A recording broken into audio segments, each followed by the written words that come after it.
We've identified one of the footprints, but there are still 7 to go. A week, maybe?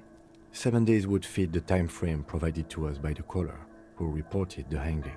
It is not impossible. As I said, I pulled last week's forecast for coastal Havashol. 7 days below freezing. The day before his hanging was the last warm day. Correct again. Sub-zero temperatures would preserve the tracks in a good state. The commotion here could have taken place a week ago. What do I think? A mob of people brought something heavy to the tree. One of them was carrying the victim. They shuffled around, especially under the tree. Then, after hoisting him up, they stood in a semicircle facing his direction. At first glance, this appears to be a lynching. Indeed, they all stood in a row here and looked at the tree. Yes, everything fits so well.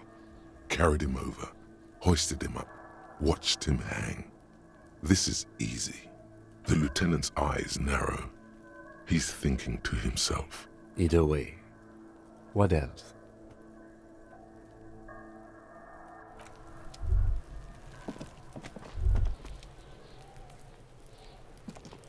The man before you is naked, but for a pair of underpants and white. The steel-reinforced belt presents a unique challenge. I brought chain cutters, but I don't see a good angle of approach to the belt. He doesn't actually think the challenge is unique. He thinks it's frustrating, annoying, and harder than he thought. The cadaver is a good 1.2 meters up. Neither one of us can reach the belt without assistance.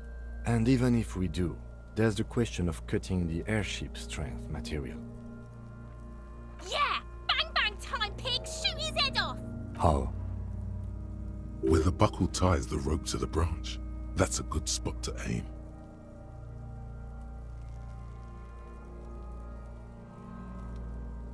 Where? Ah, yes, I see. If the shot hits that, there might be a chance to release the belt. Yeah, now we're talking. Entertain a Kuno with some shit. They'll miss! The pigs will miss Kuno!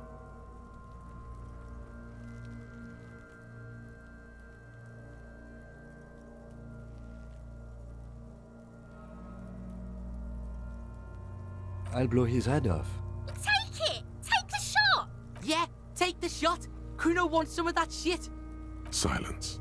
With his elbow sharp, the lieutenant unzips his jacket and produces a lightweight firearm. He drops a paper cartridge in the barrel, separates the scouring stick, and gives the cartridge 5 tucks. That's a Kiel A9090 Armistice, mass-produced muzzleloader, ascetic, frugal, one of the most common firearms in the world. He then steps back and assumes the fellow's desk position, taking aim. The corner of his eye twitches. His finger is on the trigger. He's gonna fucking miss! The kid's voice is drowned in a shrill blast that echoes off the walls of the surrounding tenements. A cloud of smoke slowly parts in the air as the lieutenant steps back and says to himself, God damn it. Fucking idiot! Muckabah asshole! Kuno could have hit it easy, but then Kuno's not fucking handicapped, is he? Kuno's sorry too. Kuno feels sorry for the Beano. The lieutenant doesn't say a word, just looks at the gun in his hand. No, we are lucky as it is. We didn't break anything, and the victim remains uncompromised. Any more mistakes could put us in an unfortunate position with the locals. We have eyes on us. I didn't do us any favors with that. I have to say, it's beginning to look unlikely we can get him down without assistance. It's bad as it is, us shooting firearms like punks. Go ahead, I'm not stopping you. Just don't lose it. They only have one gun! This is the sorriest pair of pigs Kuno's ever seen. Yeah, take it, you fucking banani poika! Take it and shoot yourself in the mouth! The cold piece of bakelite and gunmetal is surprisingly light. Your fingers fit right through the guard, instinctively resting on the trigger. The fuck are you waiting for, Kuno? Tell him to shoot himself in the mouth! Kuno is silent. Aggression gathers in the air. The trigger feels delicate and ready to break under your finger. The buckle comes into focus in your sights. You stand with your feet planted firmly in the ground and your left hand supporting your gun arm. Why don't you just shoot yourself in your mouth? At least you won't miss.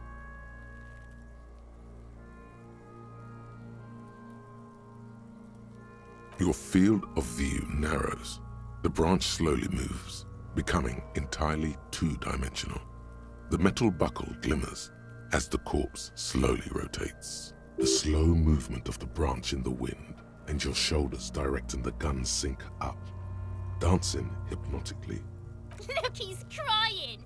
You gonna cry now, fucking faggoty?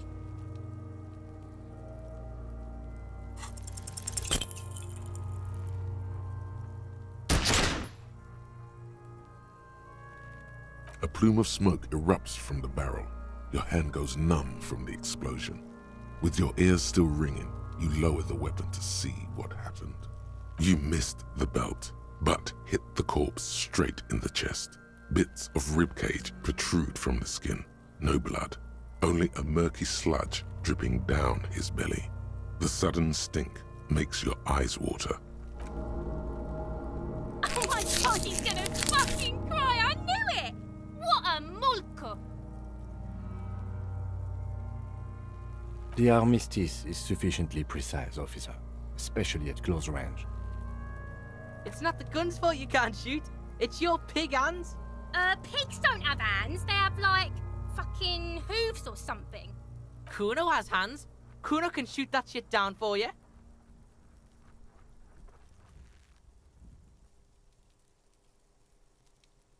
The lieutenant does not dignify that with an answer. He snaps the button on his holster and says, We still need to get him down somehow. The bad way. The way I didn't want us to. By asking the harbor for help. They have the tools and the men. If they put him up there, they can take him down too. To ask the suspects for help with the victim's body? To be indebted to Everard Clare? Very much, yes. Which is why I would have preferred us to handle this ourselves. Clearly we can't. Suck my dick, bitches! He's a dangerous and corrupt man, and we cannot predict what he will want from us in return. Yeah?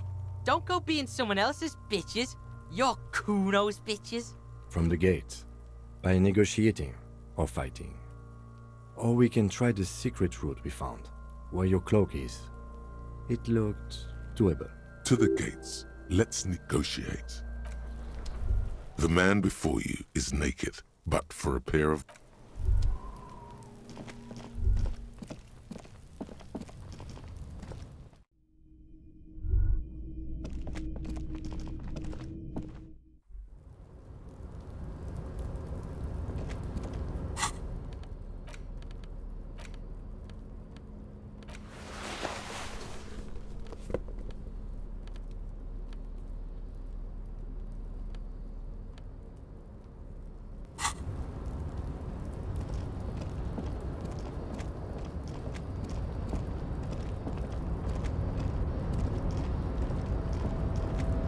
A tarpaulin cloak is still caught on the railing.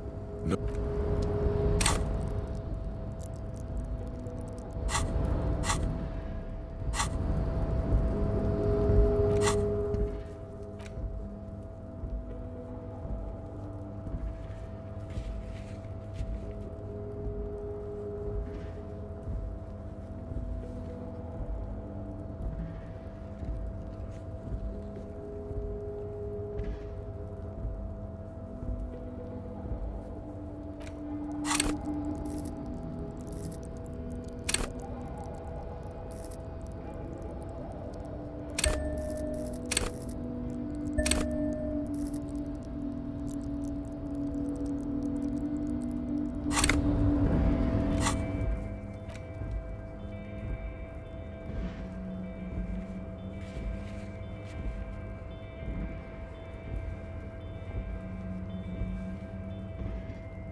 It's the ledger you found in the trash. A cabbage of papers hanging from the board, with the permeables drawer inside. Is still not what happens. Fuck this compartment. You should throw it away.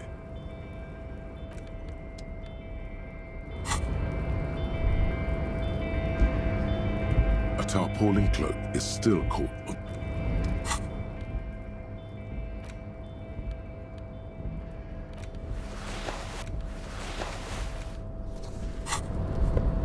A tarpaulin cloak is still caught on the railing.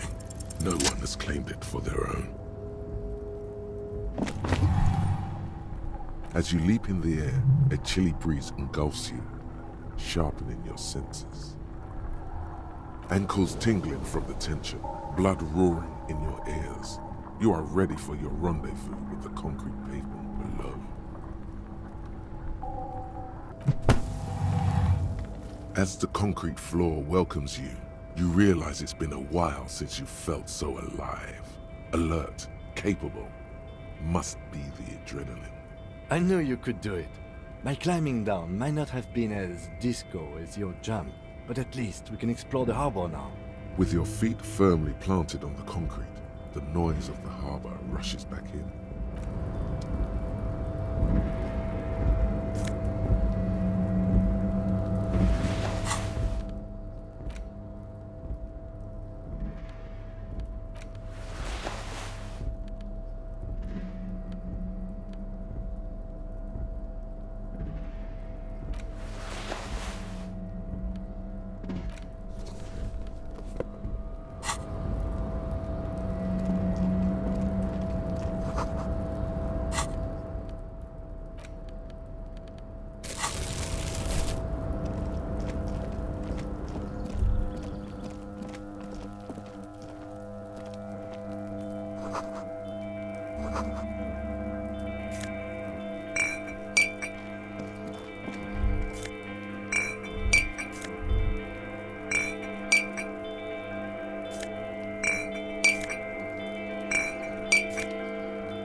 This is the night watchman's booth.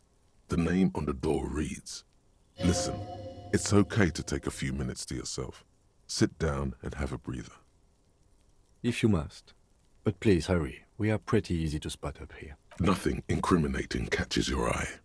The cabinets are clean and their sparse contents meticulously organized.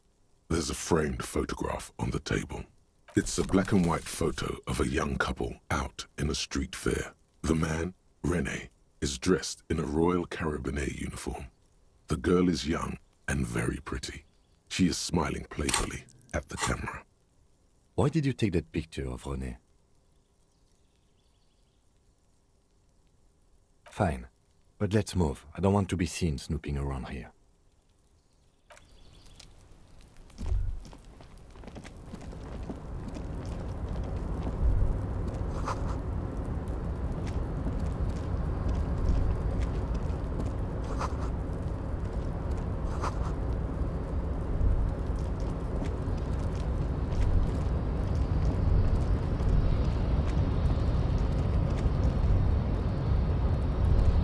A rusting control panel with several knobs.